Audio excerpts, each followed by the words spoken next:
அதில் போட்டு தாளிக்க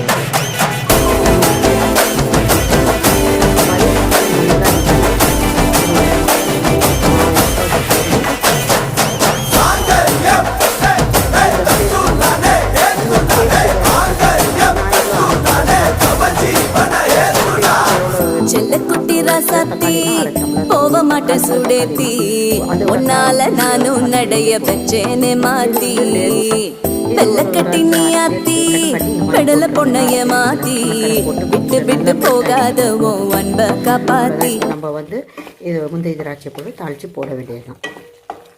இந்த டேட்ஸு அந்த தக்காளி இந்த முந்திரி திராட்சைலாம் சாப்பிட்றப்போ அதுக்கு வாயில் ஒரு மாதிரி சவக்குன்னு நல்லாயிருக்கும், டேஸ்ட்டாக இருக்கும். நீங்கள் ஒரு 4 ஸ்பூன் நெய் போட்டுக்கோங்க.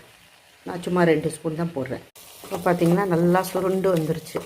அவ்வளோ இந்த ஸ்டேஜில் நம்ம இந்த முந்திரி திராட்சையை வறுத்து இதில் போட்டு விட்டுடலாம்.